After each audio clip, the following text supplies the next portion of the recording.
The morning sun climbed slowly over a Virginia plantation in 1837. In the fields, a child no more than 6 years old bent low over cotton plants, small fingers already bleeding from the sharp bolls that tore at flesh with every handful pulled. Her name was recorded in the plantation ledger not as a child but as property. Quarter hand, value assessed at $150. Expected daily quota, 20 pounds. She had been working since dawn. She would work until the light died, and if the scales showed her sack weighed less than her master demanded, she would meet the whip. Not tomorrow, not as warning. Tonight, while the overseer held a lantern, and other children watched and learned what happened when you failed. This was not supposed to be possible. Children expected to be cared for, protected, given time to grow before the weight of the world fell on their shoulders. What they did not expect was this. A system so calculated, so deliberately cruel, that it would commodify childhood itself, that it would turn the most vulnerable human beings into units of production to be bought, sold, broken, and replaced when they wore out. But to understand how America built an empire on the backs of children, how it transformed innocence into profit and growth into premature death, we must first understand the mathematics of child slavery. The cold accounting that made stealing childhood not just acceptable but essential to an entire economy. By 1860, over 1.6 million enslaved people in America were children under the age of 15. This was not incidental. This was over 40% of the entire enslaved population, nearly half. And these children were not being prepared for eventual labor. They were already laboring, already producing wealth for masters who viewed them not as human beings in formation, but as investments that could be worked harder because their bodies were still forming. The law made this possible with surgical precision. Virginia's 1662 statute Partus Sequitur Ventrum reversed centuries of English common law with 4 Latin words that changed everything. That which is born follows the womb. A child born to an enslaved mother was enslaved regardless of who the father was, regardless of circumstance, regardless of how that child came to be conceived. This legal innovation accomplished something extraordinary for slaveholders. It meant that rape became profitable, that every child born from violence against enslaved women added to the master's property, that the system would perpetuate itself without requiring the African slave trade that was banned in 1808. The womb became a factory. The child became product. Work assignments began at an age that should have been impossible. Plantation records from across the South document with meticulous detail how childhood was systematically destroyed in stages. At ages 2 to 3, toddlers who should have been learning to speak in complete sentences were instead fetching items for their mistresses, carrying the trains of dresses, learning that their purpose was service. By ages 5 to 6, children entered the fields in earnest. They scared birds away from crops. They carried water to adult workers. They hauled firewood. They tended fires in cabins and kitchens where one mistake, one moment of a child's natural inattention, could result in burns that would scar them for life. At Thomas Jefferson's Monticello, the plantation that tourists visit today to admire neoclassical architecture, 8 of 14 nailmakers in 1796 were children aged 10 to 12.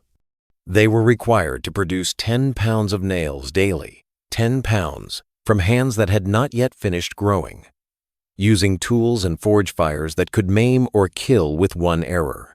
The transition to adult labor came between ages 8 and 12, and by age 10, plantation ledgers classified children as prime laborers. At Rock Spring Plantation in 1840, half of all field hands were ages 10 to 16, half. Children and teenagers doing work designed to break adult bodies. Cotton demanded impossible standards.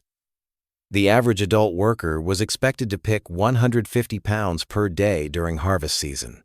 Highly skilled workers reached 400 pounds. But children were not given reduced quotas. Pregnant women were not spared. The elderly received no mercy. Everyone picked, everyone met their number, or everyone faced the whip. Solomon Northup, who documented 12 years of kidnapping and enslavement in his narrative that would later be adapted into film, described the nightly ritual with brutal clarity. After the weighing, follow the whippings.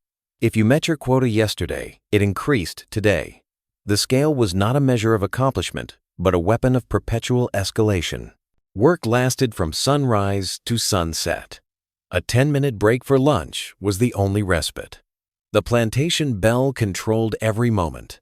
It signaled the start of labor before dawn. It marked the dreaded weigh-up time when baskets would be emptied onto scales and futures decided by numbers. And those who came up short would hear their names called one by one, while others watched. This was cotton. But cotton was not the worst. Sugar plantations in Louisiana operated on a schedule that seems designed by someone who wanted to see how much suffering a human body could endure. The grinding season from October through December required 8-hour shifts. Some adults worked 2 8-hour shifts daily, 16 hours of continuous labor. The mills never stopped, day and night. Fire and smoke and the screaming of machinery that could kill you if you made one mistake. Children were cut by cane knives wielded by exhausted adults working too fast. They were dragged into mills when clothing caught in gears. They were crushed between grinding rollers that could not be stopped quickly enough. They were burned by boiling cane juice that splashed or spilled. They were mauled when boilers exploded from pressure no one could properly regulate. On the Church of England's Codrington plantation in Barbados, overseers kept hatchets within reach for a specific purpose. When an enslaved person's fingers got caught in machinery, you could sever the arm quickly and save the machine from damage. The hatchet was not for mercy, it was for efficiency. Sugar plantations were the only plantation type in North America where the death rate exceeded the birth rate. The only place where slavery could not sustain itself through reproduction, because it killed faster than children could be born and raised to replace the dead. Rice plantations offered a different kind of hell. Workers stood knee-deep in stagnant water for weeks during planting and harvest. Mosquitoes carrying malaria and yellow fever bred in those same waters. At Gowrie Plantation between 1833 and 1861, twice as many enslaved people died as were born. Twice. Children helped build the massive infrastructure of rice cultivation. Over 40,000 acres cleared by hand. 780 miles of canals dug with shovels and picks. Historians have calculated that more earth was moved to build South Carolina and Georgia rice plantations than was moved to build the pyramids at Giza. The physical toll was catastrophic and measurable. Enslaved infants weighed on average less than 5.5 pounds at birth. Severely underweight. Malnutrition began in the womb when pregnant mothers received inadequate food and worked until the moment of delivery. Most enslaved infants were weaned within 3 to 4 months. Doctors, even in the 18th century, recommended 8 months. But nursing mothers needed to return to field work. So children were given starch-based gruel that lacked sufficient protein, vitamins, and minerals. Their bodies were starved during the exact years when human development requires maximum nutrition. The result was children who were expected to perform adult labor despite being physically unprepared. Their bones were still forming. Their muscles were still developing. Their immune systems had not matured, and they were given impossible quotas by overseers who viewed missed targets as defiance, requiring violent correction. Half of all enslaved infants died before their first birthday. Half. An infant mortality rate of approximately 350 per 1,000 live births. Twice as high as Southern white children. Comparable, as one historian noted, to the poorest populations ever studied. Those who survived faced a catalog of deficiency diseases. Vitamin A deficiency caused blindness. Calcium and vitamin D deficiency caused rickets, leaving children with permanently bowed legs. Iron deficiency caused anemia. Protein deficiency caused kwashiorkor with severe abdominal swelling. Thiamine deficiency caused beriberi. Niacin deficiency caused pellagra. Archaeological evidence from slave cemeteries shows what this meant in practice. At Eaton Ferry Cemetery in North Carolina, which operated from 1830 to 1850, 7 of 17 excavated remains were infants and children. They showed high rates of dental disease from malnutrition, growth disruption visible in adult teeth, proving childhood starvation, tuberculosis, congenital syphilis, parotid hyperostosis, indicating chronic anemia. These were not natural deaths. These were murders by systematic neglect and exploitation. Yet the physical destruction of bodies was only one dimension of childhood theft. The auction block awaited. Newspaper advertisements in the 1800s sold children with the same language used for livestock and raw materials. The March 22, 1769 Georgia Gazette contained 10 slave sale ads in a single issue. One listed one Negro girl between raw deerskins and beeswax. Another offered Negro girl between 2 and 3 years of age, with no guarantee she would be sold with her mother. At auction, children endured examinations designed to assess their value as property. William Wells Brown, who escaped slavery and became an abolitionist, described how buyers would feel our hands and arms and bodies, turn us about, make us open our mouths and show our teeth, precisely as a jockey examines a horse. Henry Bibb noted that inspectors examined backs to see if we had been much scarred by the lash. They checked limbs for strength. They looked in mouths at teeth to assess age and health. 8-year-old Henry Watson testified that the auctioneer commanded, "Boy, pull off your shirt. Roll up your pants. For we want to see if you have been whipped." The Equal Justice Initiative documented how traders invasively groped the breasts, buttocks, and vaginal areas of women and young girls, allegedly to assess their childbearing ability. Men and boys were similarly molested around the groin, scrotum, and anus. One trafficker compared it to examining a horse in this country if I was about to purchase him. Before sales, enslavers used specialized punishment tools that would hurt without leaving visible scars that might lower auction prices. The paddle was a board full of 1/4-inch holes. When struck against flesh, blood would gush through the holes, but the bruising was less visible than whip scars. The pain was extraordinary. The market value was preserved. Pricing reflected cold calculation. In Richmond in March 1861, prime adult males sold for $1,600. Boys 4 feet high brought $1,300. 14-year-old boys sold for 71% of prime male prices. 14-year-old girls for 65%. Children under 10 commanded 20 to 40% of adult prices. But certain children fetched premium prices. Light-skinned children, especially girls, were valued for what was called the fancy trade in New Orleans and Lexington, Kentucky. These were children purchased explicitly for sexual exploitation. The prices they commanded revealed the market value of innocence that could be destroyed. The 1855 Louisiana auction catalog from J.A. Beard and May listed 178 people with clinical precision. Infant 2 months, Anthony 3 years, Stephen 5 years, Nace 9 years, Sophie 12 years likely. The word likely meant likely to survive and become profitable. Terms were standard. 1/3 cash down, remainder at 12 months with 8% interest, and the vendor's lien was on the enslaved people themselves. Children were used as collateral for their own purchase. If payment failed, they would be repossessed and resold. When Thomas Jefferson died in 1827, nearly 100 enslaved people were sold over 5 days from Monticello to pay his debts. Thomas, Louisa, Caroline Hughes, all under 15, and Anne Elizabeth Fawcett were sold together to John Wynne for $1,300 total. Children separated from parents and sold to different buyers to maximize the estate's value. This was not exceptional. This was standard practice. And it reveals something crucial about child slavery. Family bonds were not merely disregarded. They were deliberately destroyed because destruction was profitable. Between 1790 and 1865, the domestic slave trade forcibly moved over 1.2 million enslaved people from the Upper South to the Deep South. This migration was larger in scale than any Civil War battlefield in terms of lives affected and families destroyed. Research shows that roughly half of all enslaved people were separated from spouses or parents. 1 in 3 marriages was split through sale. 1 in 5 children was separated from parents.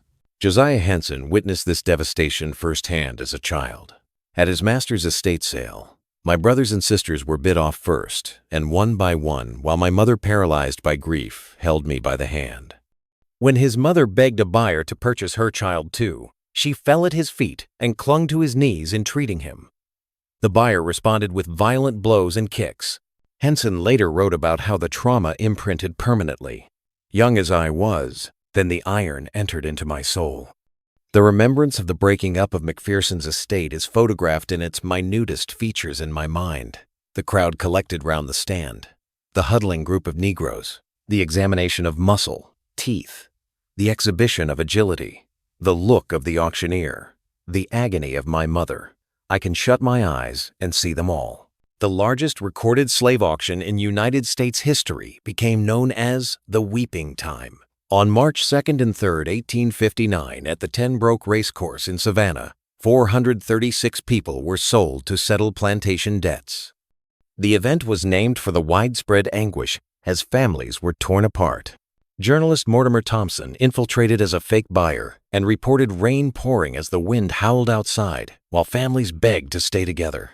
The sale netted $303,850, approximately $10.7 million in today's currency. Each tear, each separation, each child ripped from a mother's arms had a precise dollar value that someone calculated and recorded. Solomon Northup documented the separation of a mother named Eliza from her children at a New Orleans slave pen in 1841. A buyer purchased her daughter, but refused to buy Eliza and her other small child. Eliza burst into a paroxysm of grief. Weeping plaintively, she begged the man not to buy her daughter, unless he also bought her and her other child. She promised in that case to be the most faithful slave that ever lived. The buyer answered that he could not afford it. The slave trader Freeman threatened Eliza with 100 lashes if she did not stop crying. Her daughter was taken anyway. Eliza never saw her again. After emancipation, the desperation to reunite families was documented in thousands of newspaper advertisements. Between 1879 and 1896, over 2,450 advertisements appeared in the Southwestern Christian Advocate from formerly enslaved people searching for family members. Many had been separated as children. One typical ad read, "Allow me space in your paper to inquire for my mother, Hannah McNear. The last time I saw her was in South Carolina. I was a small girl about 10 years old when I left her. I was brought to Mobile, Alabama." These searches continued into the 1900s, decades after separation. The psychological devastation was permanent and transmitted across generations. But family destruction served a purpose beyond simply maximizing auction profits. After Congress banned slave importation in 1808, enslaved women's reproductive capacity became essential to maintaining the slave population. The terminology shifted dramatically. Before 1808, breeder meant pregnant. After 1808, it meant someone reproducing children for profit. Virginia, Maryland, and Kentucky deliberately developed as breeding states to supply enslaved people to Deep South cotton plantations. Girls aged 12 to 15 were most frequently trafficked because they were old enough to do field labor and bear children. One advertisement offered 2 of the best breeding wenches in all of Maryland. One 22 years old with 7 children, another 19 with 4 children. Price $1,200 for the pair. Rose Williams, interviewed in the 1930s as part of the Works Progress Administration project, described being forced to breed at age 16 in Texas. Her enslaver told her he paid big money for her for de cause I once used to raise me chillins. When she resisted the man named Rufus with a poker, her master threatened, "If you doesn't want whipping it to steak, you's do what I wants." She complied under threat of violence. This was not sex. This was rape weaponized as breeding policy. Ida Blackshear Hutchinson reported they took all the fine-looking boys and girls that was 13 years old or older and put them in a big barn after they had stripped them naked every Sunday and leave them there until Monday morning. Her grandfather, Luke Blackshear of Alabama, was labeled giant breeder and stock Negro. He fathered 56 children. His grandson stated he was bought and given to his young mistress in the same way you would give a mule or colt to a child. The systematic sexual exploitation extended throughout the system. Sally Hemings was approximately 14 to 16 years old when Thomas Jefferson, then 44, is believed to have begun their sexual relationship. She bore at least 6 children to Jefferson. While legally free in France, she agreed to return to Virginia with the promise that her children would be freed at age 21. Modern historians increasingly frame this not as a relationship, but as statutory rape, given the power imbalance, age gap, and ownership status that made meaningful consent impossible. By 1850, Virginia had the largest number of mixed-race enslaved people of all southern states, approximately 44,000, direct evidence of widespread sexual exploitation. The Parta Sequitur Ventrum law ensured that all children born to enslaved mothers, regardless of paternity, were automatically enslaved. White men could profit from rape. The law protected them. The children became property. Medical exploitation added another layer of horror. Dr. J. Marion Sims, later celebrated as the father of modern gynecology, operated on approximately 12 enslaved black women and girls in Montgomery, Alabama, between 1845 and 1849. His primary subjects were teenagers: Anarcha, age 17, Lucy, age 18, Betsy, age 18. He performed surgeries without anesthesia, claiming the pain was not painful enough to justify the trouble and risk. Anarcha endured between 13 and 30 operations before a successful repair. Lucy nearly died from severe blood poisoning and experienced extreme agony during procedures. Sims built a backyard hospital specifically for these experiments. He later used anesthesia when performing the same procedures on white women. He also conducted experiments on enslaved infants, performing skull manipulation using shoemaker's tools in attempts to cure tetanus. One documented case involved an enslaved man named Sam, on whom Sims performed a 40-minute jaw surgery without adequate anesthesia using a chainsaw to remove diseased bone after other tools failed. Sims purchased one enslaved woman specifically to experiment on when her owner refused permission. His statue was removed from New York's Central Park in 2018 after protests. In 2021, the Mothers of Gynecology Monument was erected in Montgomery, Alabama, memorializing the women he experimented on. Their names are now spoken: Anarcha, Betsy, Lucy, and others whose names were never recorded. Physical punishment of children was documented across thousands of first-hand accounts. The Cat O' Tails whip had 9 separate pieces, each with knots in the middle and broken glass or nails at the ends. Wounds were often left untreated or rubbed with salt or vinegar to intensify pain. Scarring was inevitable and permanent. Henrietta King, at age 8 or 9, took candy and was punished by having her head held under a rocking chair while being whipped, resulting in a crushed jawbone and permanent facial disfigurement. The Virginia State Works Progress Administration director initially disbelieved this account until verifying it personally with multiple witnesses. Branding with hot irons marked enslaved people, including children, on palms, shoulders, buttocks, cheeks, and faces. Louisiana's Black Code specifically allowed branding as punishment. Micah Ja Ricks, a North Carolina slave owner, advertised for a runaway woman he described. "I burnt her with a hot iron on the left side of her face. I tried to make the letter M." More extreme mutilations included ear cropping and hamstringing, cutting tendons near the knee to prevent running. Pregnant women received specific accommodations. Holes were dug for their stomachs so lashing could proceed without killing the fetus. Children were often stripped naked before whipping for added humiliation. The public nature of punishments meant children witnessed extreme violence, regularly learning their vulnerability early. Frederick Douglass described this education in powerlessness. Enslaved children realized adults could not protect them when they witnessed their father whipped in front of him as a salutary lesson to both. This deliberate display of parental helplessness was a tool of psychological control, teaching children their absolute subjugation. Yet despite this overwhelming brutality, something remarkable happened. Children resisted.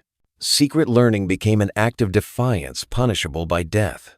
South Carolina's 1740 law imposed a $100 fine equivalent to $2,350 today for teaching slaves to write. North Carolina mandated 39 lashes or imprisonment for people of color who taught reading or writing with a $200 fine, roughly $6,500 today for whites.